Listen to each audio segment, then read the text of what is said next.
Somebody on the Facebook group today asked me a question, asked me to clarify a comment I had made regarding the folding that's involved in making a 3D mask or an origami mask.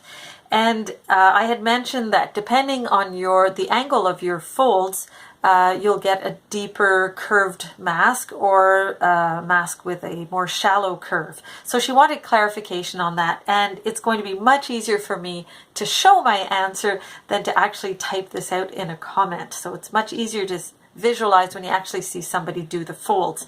So I've done a mock-up here. I've got flannel on one side, I have an old sheet on the other side. This is about the size that you would end up with. I've made 2 seams just to act as guidelines, and basically this is based off the pattern from orange.quilts.com, and this is the pattern that started off everything. So this was the first attempt at making a singer's mask. So this is the pattern I used. This was the end of June, beginning of July 2020. So this is the pattern I played around with. But what I found was that the angle of the folds that are determined by the angles here that you cut off the rectangle, this angle wasn't sufficient, and I had to change it. So I played around with this, and I came up with what I call the Singer's Mask, version 1 Singer's Mask, and this is actually in the files section of the Facebook group. So it comes like this, half the pattern, and you print 2 and you stick them together, and this is what you get. And the key is this angle here, and you'll notice that it's much deeper than the original pattern. So the original pattern is very much like just chopping off a corner, and here it's much more deliberate, and you get closer and closer to 90 degrees in this corner here. So that's the major difference. And another major difference is, of course, some extra fabric for chin movement when you're singing. So that's basically the modification I made.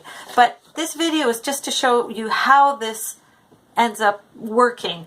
So I've drawn here 2 lines at each corner. One is the original in blue, the original pattern, and the other one is in red. The red dots that you see there is the angle of the singer's version.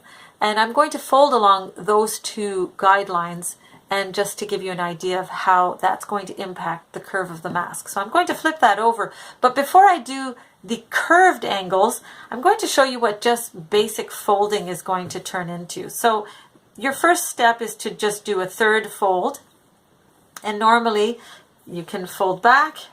So this is if I didn't do a curve at all, and I were to just do this kind of folding. So this isn't origami, really. I mean, it's not going to have any shape whatsoever. But it's good to know what this would look like, because it's going to help you understand what the angles do.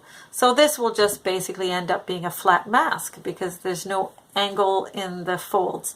You'll open it up, you'll get a bit of a curve because your face is curved, but it'll be very much like those folded masks, the disposable masks.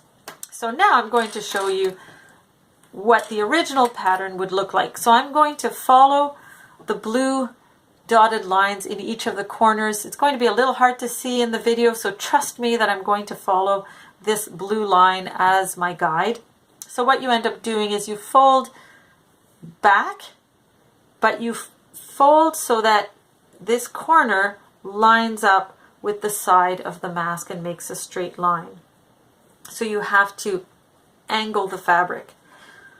So I'm going to do just that.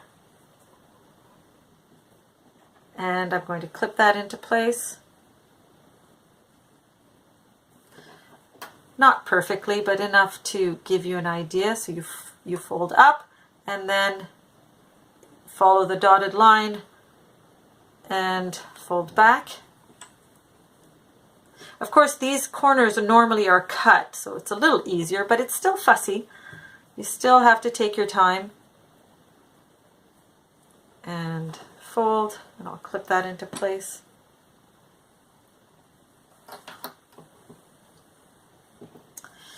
And then fold. So I know my hands are a bit in.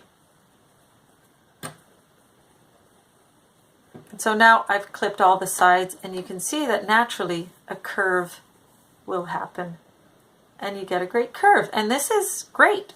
Makes a great mask. Great for talking, shopping. A lot of teachers like this mask. So this is great. However, for singing, I wanted to have a deeper option. And I think a lot of singers do like having even a bit more space in front.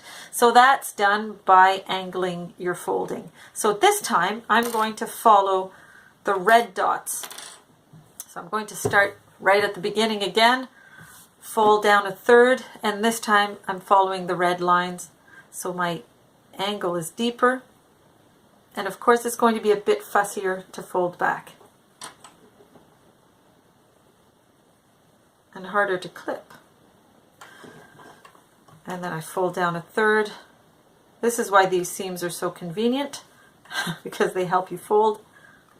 And then I fold back.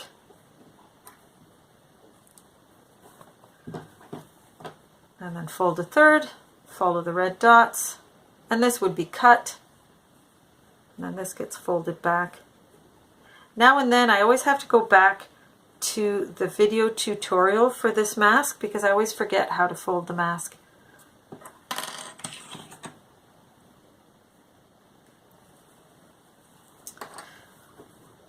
And the final corner.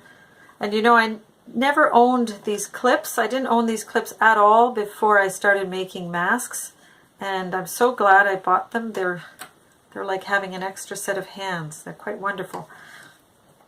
So now you see that this curve is deeper, and this is the curve that I have for the singer's mask. So this is my original prototype. It's a bit beat up. It got a little squished because it's been in a box. So you see that this is about the same depth of the mask. I personally still prefer version 3. This is my favorite mask so far. And I like the fact that there's less fabric on the sides. That's caused by the folding. I figured I wanted as little extra fabric as possible. Obviously you need all the fabric for filtration, but I didn't want extra fabric on the sides and so on. It just makes for thicker sewing.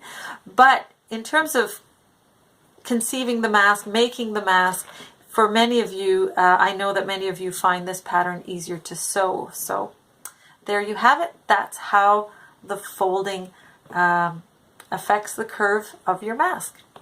Bye.